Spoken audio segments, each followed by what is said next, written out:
कई दिनों के बिहार के बाद गौतम बुद्ध मगध की राजधानी राजगृह से प्रस्थान करने वाले थे।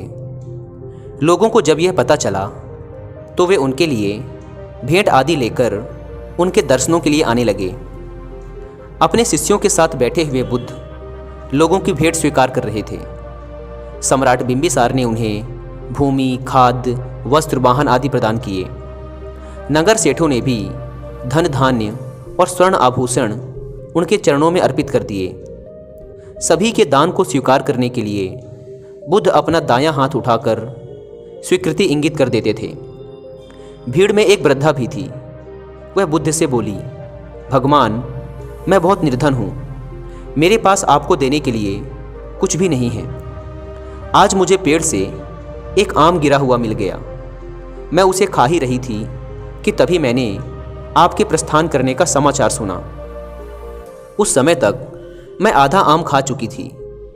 मैं भी आपको कुछ अर्पित करना चाहती हूँ, लेकिन मेरे पास इस आधे खाए हुए आम के सिवा और कुछ भी नहीं है। इसे ही मैं आपको भेंट करना चाहती हूँ। कृपया मेरी भेंट स्वीकार करें। वहाँ उपस्थित अपार जन समुदाय, राजा महाराजाओं और सेठों ने देखा कि भगवान बुद्ध अपने आसन से उठकर नीचे आए और उन्होंने दोनों हाथ फैलाकर वृद्धा का आधा आम स्वीकार कर लिया। सम्राट बिंबिसार ने चकित होकर बुद्ध से पूछा, भगवान, एक से बढ़कर एक अनुपम और बहुमूल्य उपहार तो आपने केवल हाथ हिलाकर ही स्वीकार कर लिए, लेकिन इस बुढ़िया के जूठे आम को लेने के लिए आप आसन से नीचे उतरकर आ गए। इसमें ऐसी कौन सी विशेषता है? बुद्ध मुस्कुराकर बोले, इस वृद्धा ने मुझे अपनी समस्त पूंजी दे दी है। आप लोगों ने मुझे जो कुछ भी दिया है वह तो आपकी संपत्ति का मात्र एक छोटा सा हिस्सा है, और इसके बदले में आपने दान करने का अहंकार भी अपने मन में रखा हुआ है।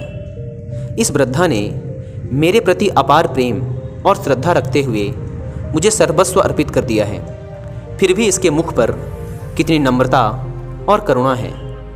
इसलिए इस स्त्री का दान आप सभी लोगों के द्वारा दिए गए दानों में सर्वश्रेष्ठ है। समाज में अधिकतर लोग दान केवल इसलिए करते हैं ताकि उनको प्रसिद्धि मिल सके और उनके मन के अंदर बड़े और धनवान होने का जो अभिमान है उसे संतुष्टि मिल सके। जबकि सच्चे अर्थों में दान वह कहलाता है जो अभिमान रहित होकर दूसरों की भलाई हेतु दिया गया हो। जब इंसान के पास किसी एक चीज़ की कमी हो, लेकिन ज़रूरत पड़ने पर अगर वह इंसान अपनी उस वस्तु का भी एक हिस्सा दूसरों की मदद व परोपकार के लिए दान कर दे, तब उस दान का मूल्य कई गुना बढ़ जाता है।